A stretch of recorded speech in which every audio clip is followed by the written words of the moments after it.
ख़वातीन व हज़रात, अस्सलाम वालेकुम। आज हम डिस्कस करेंगे गज़ा की नस्ल कुशी और उसकी तबाही के बाद जो नया प्लान अभी दुनिया के एक ग्लोबल स्ट्रक्चर के ऊपर मौजूद है उसके बारे में। जबकि गज़ा अभी जल रहा है, जबकि लाशें मट्टी के नीचे दबी हुई हैं। वाशिंगटन और तल अवीव के नाम नहाद प्लानिंग करने वालों ने पहले से एक पुरकशिश लेकिन गुमराहकुन प्लान तजदीद किया है। मगर ये प्लान तामीर का नहीं, ये ज़बरदस्ती कब्जा करने का प्लान है। ये आज़ादी को मिटाने का, अवाम को गुलाम बनाने का और गज़ा को दुनिया के सरमायाकारों के हाथ बेचने का एक नया मॉडल है। ये है इसकी नई इस्तिलाह, colonization in the name of humanitarian aid. पहला मॉडल, इसका ट्रस्ट मॉडल जिसको हम कहते हैं, इसका नाम रखा गया है। सुनने में अच्छा लगता है लेकिन असल में ये है क्या? ये एक ट्रस्टीशिप है। मतलब गज़ा की हुकूमत फ़लस्तीन के लोगों के पास नहीं होगी, बल्कि एक बैनुल-अक़वामी अथॉरिटी के पास होगी जिसका कंट्रोल यूएसए और इजराइल के पास होगा। डॉक्यूमेंट खुद कहता है कि गज़ा को तब तक इसकी कस्टोडियनशिप यानी निगहदाश्त में रखा जाएगा जब तक अवाम डीरेडिकलाइज ना हो जाए।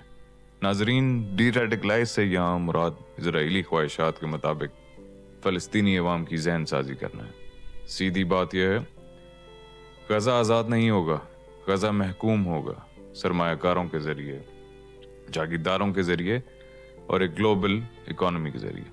दूसरे चैप्टर पे आते हैं, ज़मीन और असासे। इस प्लान का मरकज़ी नुक्ता है ज़मीन और जुल्म के खिलाफ मज़ाहमत का अख्तिताम।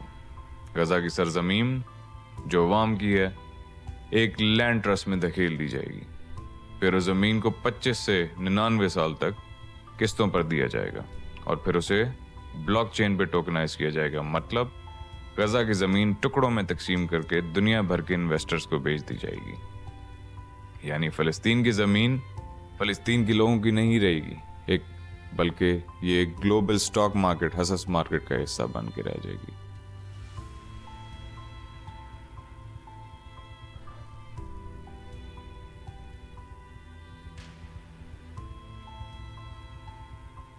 प्लान 3, महाजर बनाने का प्लान में ये भी लिखा है कि रीलोकेशन पैकेजेस, रिहाइश के लिए मकाम दिए जाएंगे। अगर कोई गज़ा से निकल कर बाहर रहना चाहता है तो उसे मुआवजा दिया जाएगा।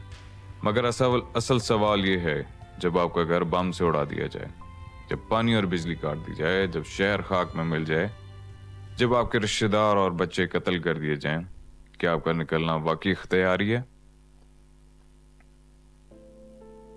ये नाजायज और जुल्म पे मबनी हिजरत होगी। ये एक नस्ल कुशी है जिसे वॉलंटियर रीलोकेशन का नाम दिया जाएगा। और इसके बावजूद इजराइल के पास हमेशा मुकम्मल सिक्योरिटी का कंट्रोल रहेगा, क्योंकि मकामी मज़ाहमत को ख़त्म करना असल हदफ है, जिसके लिए बेशतर मुसलमान ममालिक की अफवाज को भी इस्तेमाल करने का इनका इरादा है। मॉडल का चौथा हिस्सा, ये सबमिशन मॉडल, ये असली खतरा है। इस प्लान में नस्ल खुशी का हिसाब है, ना वॉर क्राइम्स का, जंगी जराइम का हिसाब है। ये गज़ा को उसी कुव्वत के हवाले करती है जिसने उसे तबाह किया। ये महकूम करने का मॉडल है। ये न्यू वर्ल्ड ऑर्डर के नीचे गज़ा को गुलाम बनाने का ब्लूप्रिंट है। जैसे ही ये पूरा मॉडल अपने इख्तिताम पे पहुंचेगा, उसके बाद ये सारी ताकतें अपने फेज 2 की तरफ निकलेंगी। फेज 2 जिसमें आलिम, मशाइख और प्रेडिक्शंस करने वाले पहले से फरमाते रहे हैं कि मस्जिद अक्सा को शहीद करना और अगले फेज में एंटर होना। तो क्या हम इसी तरह खामोश रहेंगे और अपने बहन भाइयों को जलते मरते देखेंगे? क्योंकि आज गज़ा है तो कल हमारा मुल्क भी हो सकता है, बकाया मुसलमान ममालिक भी हो सकते हैं। क्या हम इसी तरह खामोश बैठेंगे? क्या हम सवाल नहीं करेंगे?